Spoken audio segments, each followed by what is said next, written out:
আমি বাংলাদেশি। ৮ বছর আগে বাংলাদেশ থেকে এখানে এসেছি। ভিসা নিয়ে আসিনি, দালাল মারফত এসেছিলাম। ধামাখালি হয়ে নদী পার হয়ে ভারতে এসেছি। দালাল একজনের কাছ থেকে ৬,০০০ টাকা করে নিয়েছিল। আর সেই সময় আমার সঙ্গে আমার দিদি ও আমার মা আসে। বাংলাদেশি মুসলিম মিঠু মোল্লার সব ফাঁস করলো আজ তাক বাংলায়। এক ঝলকে আসুন শোনাই তার বক্তব্য, শুনুন। আমি দেশে ফিরে যাবো। কোন দেশ? বাংলাদেশ। কেন? এই হুড়োতাড়া হচ্ছে এই জন্য। তুমি বাংলাদেশি না ভারতীয়? বাংলাদেশ। বাংলাদেশি। হ্যাঁ। কবে এসছো ভারতে? এই ৮ বছর। ৮ বছর? হ্যাঁ। ভিসা নিয়ে এসছো? না, তাহলে এমনি ওই দালালের মাধ্যমে এসেছিলাম। দালালের মাধ্যমে? কিভাবে এলে? ওই ধামাখালি। ধামাখালি? ধামাখালি নদী পার করে? হ্যাঁ, নদী পার করে। কত টাকা নিয়েছিল? হ্যাঁ, টাকা নিয়েছিল। কত করে? ওই এক একজনের ওই ৬,০০০। ৬,০০০ করে ৬,০০০ নিয়েছিল। করে। কতজন এসেছিল তখন? তখন আমি এসেছিলাম, আমার দিদি, আমার মা, আমার দিদি আর আমার মা। এসআইআর আতঙ্কে একে একে ফিরে যাচ্ছেন বাংলাদেশিরা। সীমান্তে ভিড় জমাচ্ছেন তারা। গত কয়েক সপ্তাহ ধরে বসিরহাটে ভারত বাংলাদেশ সীমান্তে স্বরূপনগরের হাকিমপুরে জমায়েতের ছবি ধরা পড়ছে। সেখানে হাজার হাজার বাংলাদেশি সীমান্তে ভিড় করেছেন। তাদের কাছে কোনো লিগ্যাল ডকুমেন্ট নেই। এদেশে এসে বেআইনিভাবে আধার কার্ড, ভোটার কার্ড বানিয়ে ফেলে দিব্যি রয়েছে। আদতে তারা প্রত্যেকেই বাংলাদেশের নাগরিক। তাদের যাবতীয় যা পরিচয়পত্র থেকে জন্মস্থান সবই বাংলাদেশে। তবুও তারা এদেশে অবৈধভাবে থেকে ভারতের সমস্ত সুযোগ সুবিধা নিচ্ছে।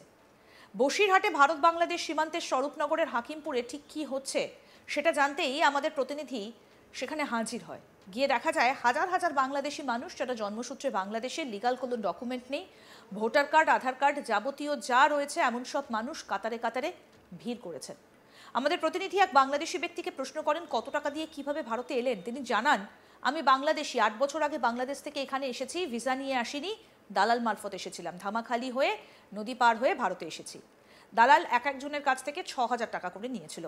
আর সেই সময় আমার সঙ্গে আমার দিদি আর আমার মা আসে। এখানে আমি রাজমিস্ত্রির কাজ করতাম। এখানকার আধার ও ভোটার কার্ড রয়েছে। শোনাই কি বলছেন বাংলাদেশি ওই ব্যক্তি মিঠু মোল্লা, শুনবো।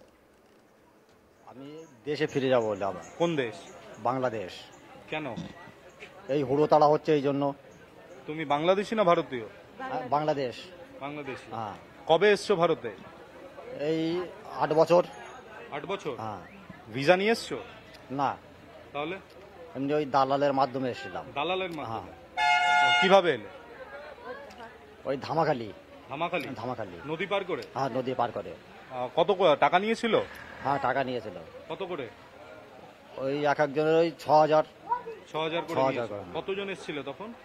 তখন আমি এসেছিলাম, আমার দিদি, আমার মা, আমার দিদি আর আমার মা। ৩ জন এসেছিলে? হ্যাঁ। ৩ জন। আর ওই যে ওরা তো বাচ্চা কাছে তো এখানে হয়েছে। হ্যাঁ হ্যাঁ। আচ্ছা। আর এখানে কি কাজ করতে? রাজমিস্ত্রি। রাজমিস্ত্রির হ্যাঁ। কাজ। তো তোমাদের কি এখানে সচিত্র পরিচয়পত্র আছে ভারতের? হ্যাঁ, আছে। কি আছে দেখি? আছে তোমার কাছে সচিত্র পরিচয়? ওই যে ওই দেখি একদম। দেখা ওটা। আর কি আছে এখানে, এখানকার কাগজ? এখানকার আধার কার্ড আর ভোটার কার্ড। আধার কার্ড, ভোটার কার্ড। আমাদের প্রতিনিধি এক বাংলাদেশি মহিলাকে প্রশ্ন করেন কোথায় থাকেন, এখানে এলেন কি করে। তিনি সরাসরি জানান ৩ বছর ধরে ভারতে রয়েছে। এখানে লোকের বাড়িতে কাজ করতাম, লোকের বাড়ি বাড়ি ঘর মোছা, বাসন মাজার কাজ করতাম। আর দুর্গানগরে থাকতাম। আমাদের বাড়ি বাংলাদেশের যশোরে। সবার কাছে জিজ্ঞাসা করতে করতে এসেছি। আমি তো চিনি না, তাই সবার কাছে জিজ্ঞাসা করেছি ইন্ডিয়া যাব। আর জিজ্ঞাসা করতে করতে এখানে এসেছি। কি বলছেন সে, তার কি বক্তব্য, শুনবো। ৬ জন একটা বাচ্চা আছে। আচ্ছা, কবে থেকে রয়েছেন এখানে ভারতে? ভারতে আছি তো আমরা ৩ বছর। ৩ বছরের একটু কম কি বেশি এরম হবে? কয়েক বছর না, ৩ বছর মানে একটু বেশি কি কম এরম হবে? ৩ বছরের কি কাজ করতেন এখানে? আমি বাসায় কাজ করতাম। আমরা গরিব মানুষ। হ্যাঁ। মানে রান্না বান্নার কাজ করতেন? না, ঘর মোছা বাসন। ঘর মোছা, বাসন মাজা। কোন অঞ্চলে থাকতেন? দুর্গানগর। দুর্গানগরে থাকতেন। আর কে আছে পরিবারে? পরিবারে ধরো আমরা দুজন। দুজন। এখানে খাওয়া দাওয়া পাচ্ছেন? কোথায়? এখানে? না, আমরা তো আজকে সকালে আসছি। আচ্ছা, আপনারা কখন পার হবেন? বাংলাদেশে কোথায় বাড়ি আপনার? কোথায়? আমাদের বাড়ি গিরাম বুড়িয়াটি, কোথায়? থানা কেশবপুর, জেলা যশোর। যশোরে। আচ্ছা, ওখানে কে আছে পরিবারে?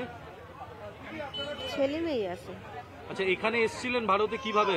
দালালের হাত ধরে? না না, তাহলে কিভাবে এসেছিলেন? আমরা নিজেরই এমনি আইছি, সবার কাছে জিজ্ঞাসা করতে করতে এসেছিল। কোন কোন জায়গা দিয়ে ঢুকেছিলেন? কেন ওইটা আমি বলতে মানে এই পারবো না। উত্তর 24 পরগনা দিয়ে এসেছিলেন? মানে আমি চিনিনি তো, হ্যাঁ। কোথায় দিয়ে আসলাম সবার কাছে জিজ্ঞাসা করছি, ইন্ডিয়ায় যাব। আর আমার বরের না শরীর খারাপ, ওর ওই সেই টিপি হয়েছে তো, আবার আমি এই কাজ করি ডাক্তার দেখাতাম। আচ্ছা, এখানে ডাক্তার দেখাতে প্রথমে এসেছিলেন? হ্যাঁ, ওই একটা হসপিটাল আছে না, ওই যে মিউনিসিপালিটির হসপিটাল।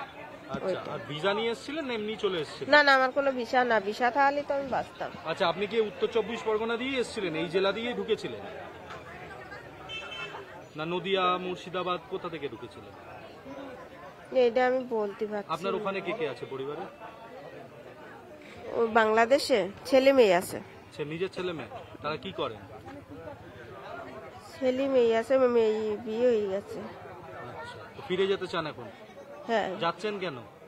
থাকবো না। এসআইআর এর জন্য? হ্যাঁ, হ্যাঁ।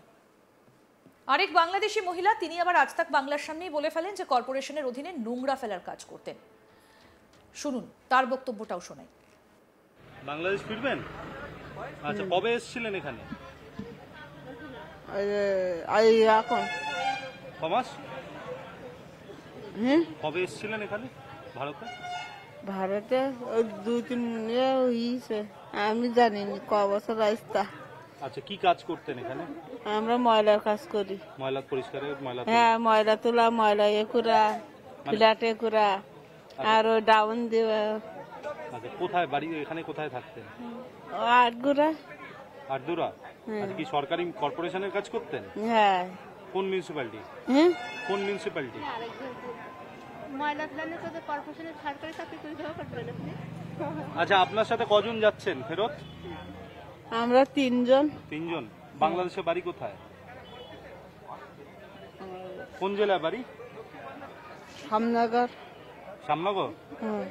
আচ্ছা, আর আপনার কেন চলে যাচ্ছে? এখানে তো ছিলেন তো। ও সবাই চলে যেতিস, তার আর কি করব। এটা কি এসআইআর এর কথা শুনে? হ্যাঁ। কি বলেছে? কেউ কিছু বলেছে? তো এইভাবেই এখন বসিরহাটের হাকিমপুর সীমান্তে বসে রয়েছেন প্রচুর মানুষ। কেউ এসেছেন 3 বছর, কেউ বা তারও বেশি, কেউ বা আরও বেশি। অনেকেই কাজ করতেন, কেউ লোকের বাড়ি কাজ করতেন, কেউ রাজমিস্ত্রির কাজ করতেন, আবার কেউ বা ময়লা পরিষ্কারের কাজ করতেন। সেই রকমই বেশ কয়েকজনের বক্তব্য আপনাদেরকে শোনালাম। আবার কেউ বা টাকা দিয়ে নদী পেরিয়ে ভারতে ঢুকেছিল। এখন সবাই এসআইআর এর ভয়ে ফিরে যাচ্ছেন বাংলাদেশে। আরও আপডেট পেতে দেখতে থাকুন আজ তাক বাংলা। সাবস্ক্রাইব করুন, নোটিফিকেশন পেতে বেল বাটন অপশন প্রেস করুন।